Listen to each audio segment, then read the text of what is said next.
Praise the Lord. सब भाई बहनों को जय मसीह की। परमेश्वर की नाम की महिमा और स्तुति हो। एक नए विषय को लेकर आने में प्रभु ने मदद किया।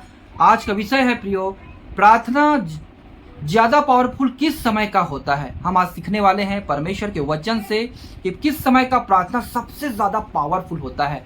जिस समय हमें प्रार्थना करनी है, अपने लिए हो या किसी और के लिए हो, वो प्रार्थना जो हमें करना है, जो पावरफुल होगा, प्रभु उस समय सबसे ज्यादा उनकी प्रार्थनाओं को सुनता है और रिजल्ट देता है, उत्तर देता है। हम आज सीखने वाले हैं। तो आइए प्रियो, हम परमेश्वर के वचन की ओर जाएं। परमेश्वर का वचन हमसे क्या बातें करना चाहता है।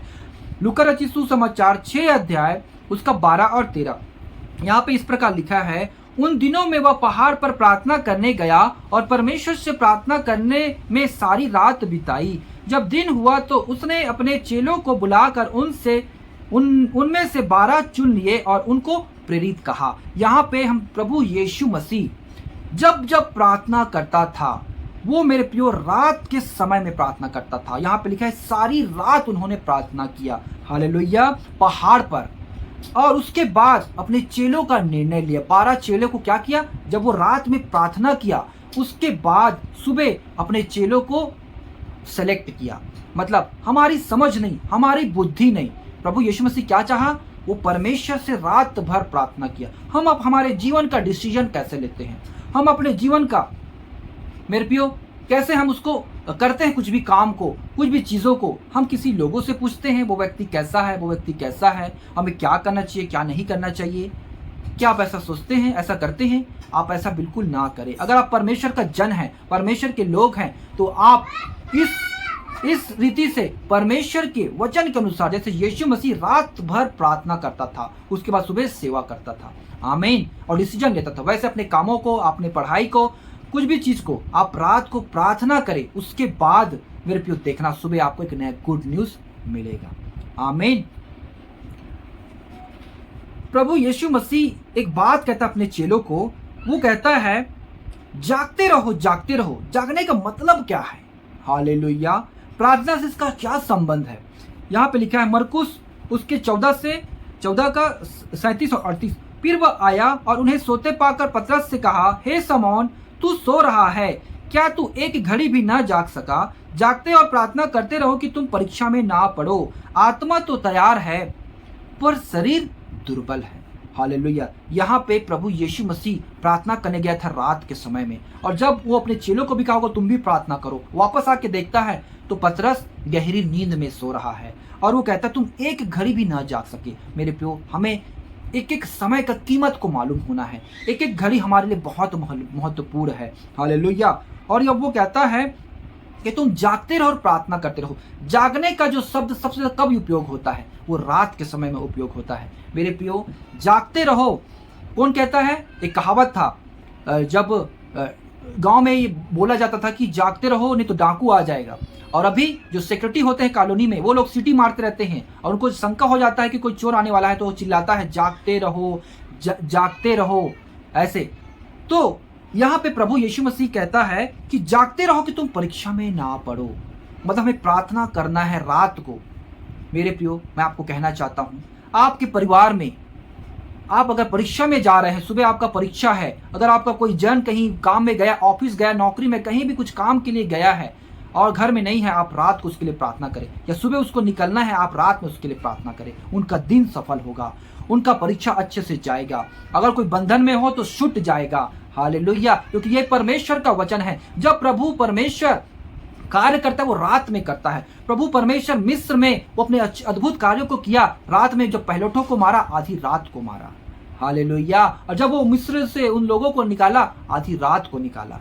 हालेलुया। जब परमेश्वर, मेरे प्रियो, एक घटना और, सिमसोन, जब उसका जो बाल था वो मुड़ गया था, उसके पास कोई ताकत नहीं, सब ताकत उसके बाल में था, और उसके पास कोई ताकत नहीं था। जब वो पिल्लर पे बंधा हुआ था एकदम बहुत बड़े छत के नीचे, अब वो उसने रात को, आधी रात को सब पार्टी कर रहे थे, मजा ले रहे थे उसको देखकर, तब वो रात को प्रार्थना किया, हे पिता, मुझे मेरा बल वापस आ जाए।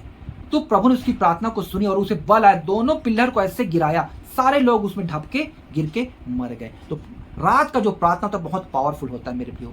तो सबसे पावरफुल प्रार्थना होता है रात के समय में। इसलिए आप जो कुछ रात को प्रार्थना करते हैं मेरे प्रियो, रात सुबह आपको उसका गुड न्यूज़ जरूर मिलेगा।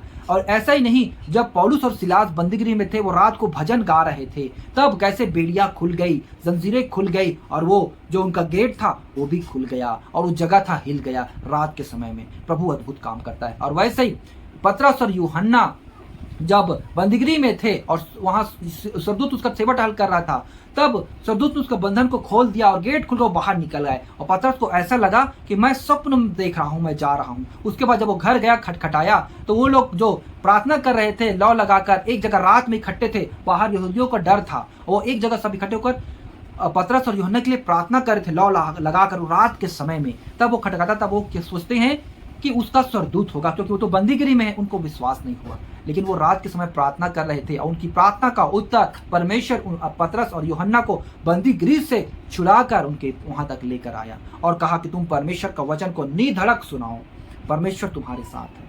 हालेलुया। तो ऐसे मेरे प्रियो, रात का जो प्रार्थना होता है बहुत पावरफुल होता है। आमीन। लेकिन हमें बहुत बार रोकती है हमारा शरीर।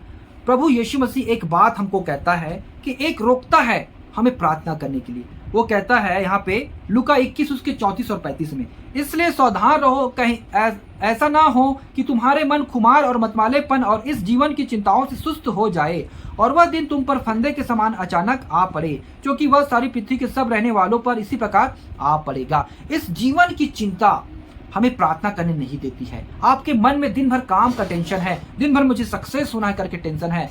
मेरे प्रियो, आप अपना काम को इतना ज्यादा जोर देंगे तो कभी भी आप सक्सेस हो नहीं पाएंगे, क्योंकि आप अपने शरीर को छलनी कर डालेंगे, आपका शरीर सुस्त हो जाएगा, बीमारी जकड़ लेगी, चिंता आपको चीता के समान है डुबा देगी।